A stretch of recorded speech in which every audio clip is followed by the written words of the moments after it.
Grand rising, darlings. Grand evening, whatever time it is for you. That was my blood money, old money. How did I do? Anyways, I hope you all are having a wonderful day, evening, afternoon, wherever you may find yourself. I'm going to try to compress all of this into a 10-minute video.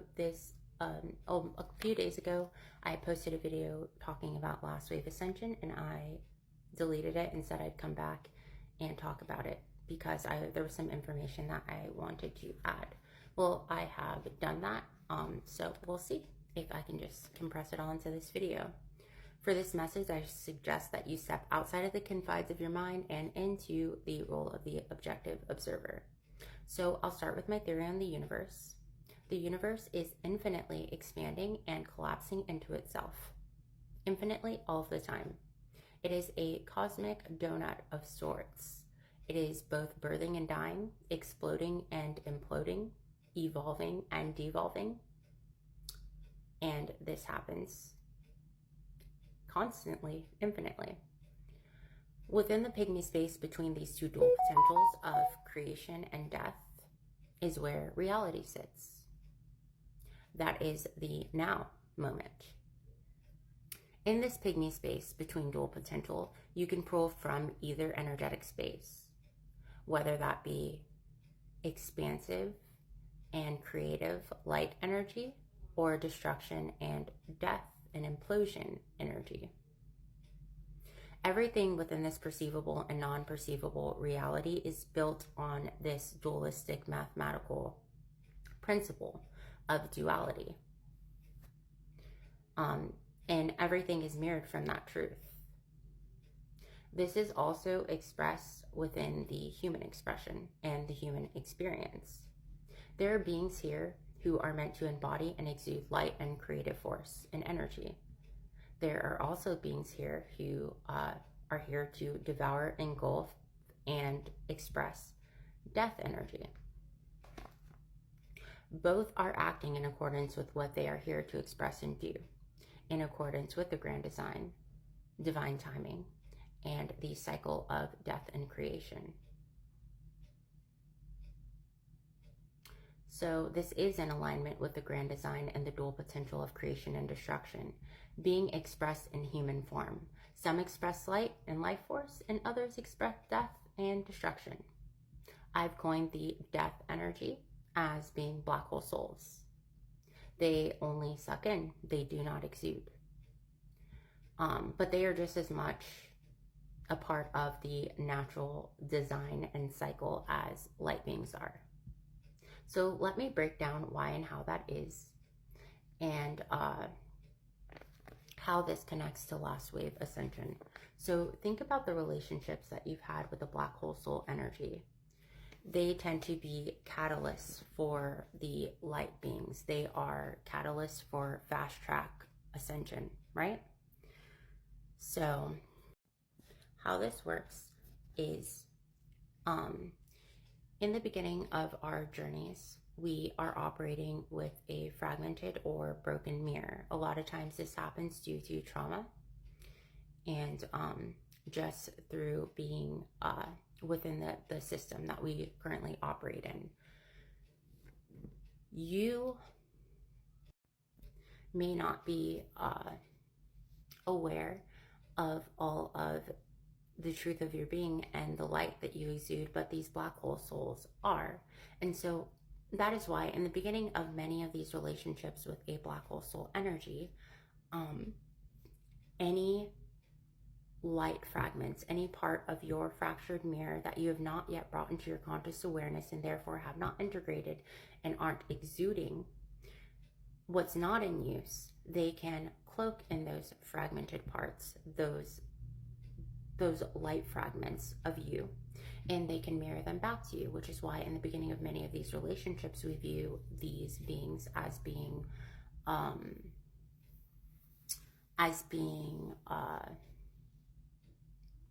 our divine counterparts or a soulmate of sorts. What they really are beings from a very early age or early in their soul's evolution and journey fractured from source, therefore fracturing from their soul. They are essentially empty spaces. They are souls who have not been born yet. So because they are just these empty voids, that is why it is so easy for certain energies to work through them and puppeteer them, because they are, some people refer to them as NPCs, but what they really are souls that have not, their birthing process has not, it has not been fulfilled. So they are the opposite of someone who has a soul and then exudes energy from that space. So within these relationships, something you might notice is that in the beginning, right, when you hadn't yet brought your fragmented pieces into your conscious awareness, so you hadn't yet integrated them and you're not embodying or exuding them, they reflect those pieces of you back to you. But the more and more you step into remembrance, the more you, the more shadow work you do, the more that you heal, the more you integrate those fragmented pieces of yourself, and you are operating from a full mirror, the more you step into and connect with source, with the truth of your being, and start exuding from that place of wholeness and authenticity, the less and less fragments of you they have to cloak in, which is why the more within the confines of those types of relationships, the more that you grow and evolve and exude and integrate all of those light fragments and aspects of yourself, the clearer you see yourself, but also the clearer you see them. And you start to see the darkness, you start to see the death energy, you start to realize that you're staring into a black hole. Now, when these beings cloak in those light fragments, those parts of your mirror that you have not yet integrated, they can only cloak in your energy. They cannot embody or exude. They can only cloak in. And so what will end up happening is, as you pick up your pieces and you do the work, you do your shadow work, and you integrate and you start to exude, it creates this envy. And because they've grown attached and entitled to your energy. And so it will create this this envy, and that's where a lot of dangerous things can happen, like the smear campaigning and the attacks and even potential attempts on your life, because they no longer have those aspects of you to cloak in, because you are actively exuding them. You have integrated them and you are exuding them. Well, the more and more beings on this planet who step into the conscious awareness and the remembrance of who they are, who do their shadow work, who heal those wounds, and who reintegrated their fragmented parts and are operating from a whole mirror, the less and less that these black hole souls will have to cloak in.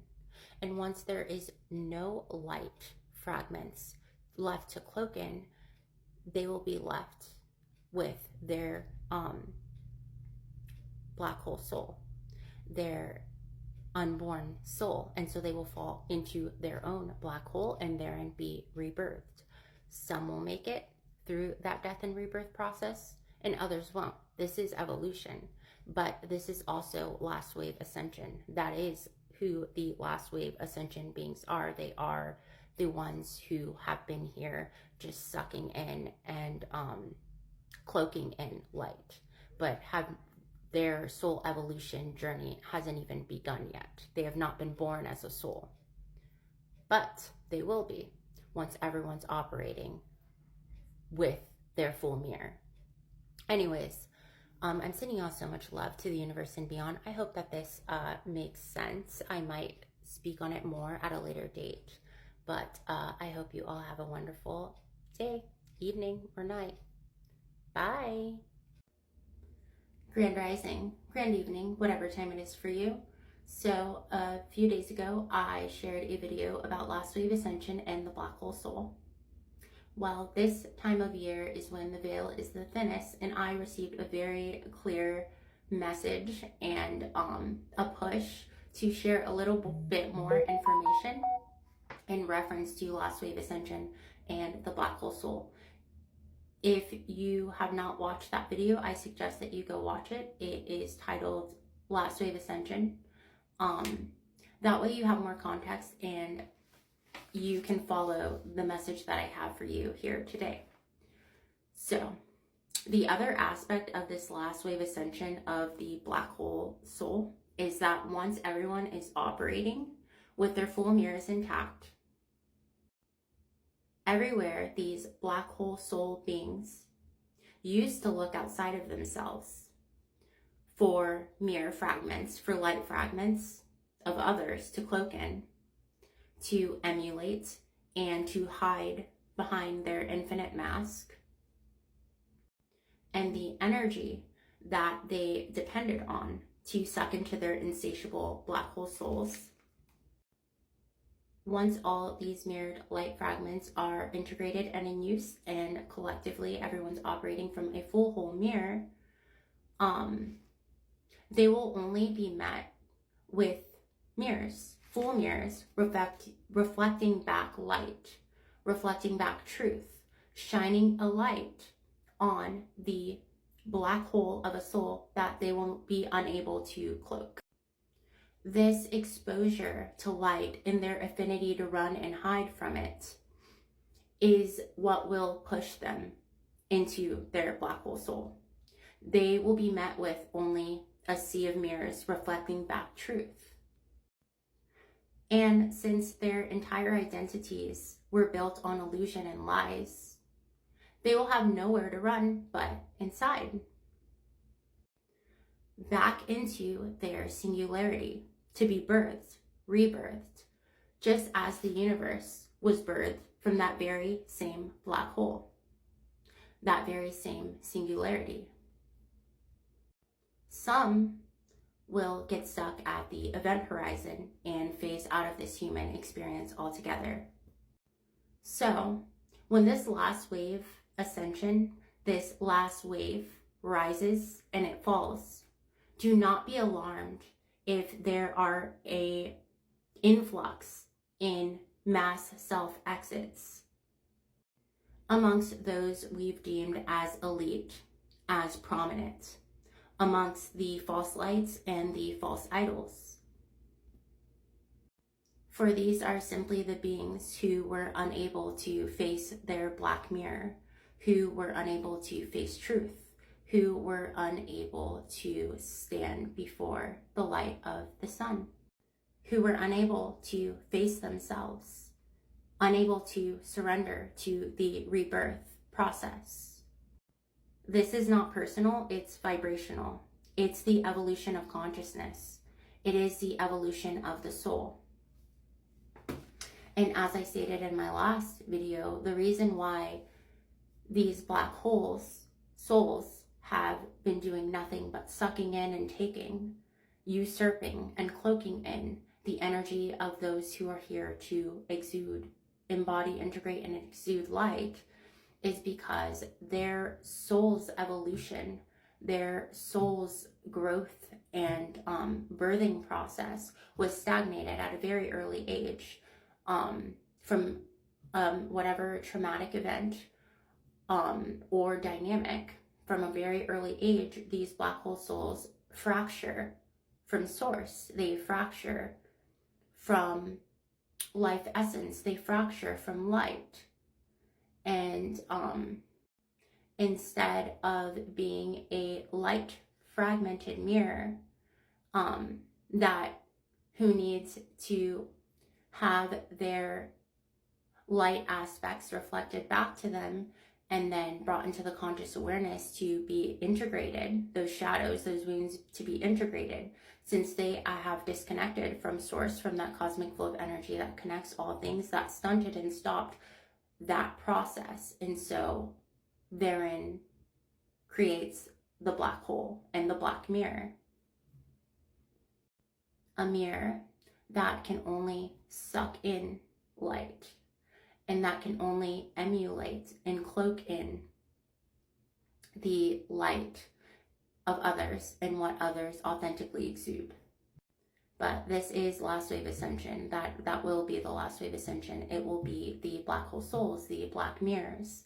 They will no longer have anything to cloak in or hide behind. They will be seen under the light of the sun, and they will be faced with their mirror, unable to look away. And as I previously stated, as our evolution often plays out, some will be rebirthed through by falling into their black hole soul and being reborn, and some will get stuck at the event horizon, unable to face, unable to step into their self and connect with their self in order for that death and rebirth process to commence. Anyways, again, if you've not watched the last video I posted on Last Wave Ascension, this video will make a lot more sense if you go watch that one. I'm sending you all so much love to the universe and beyond. Bye.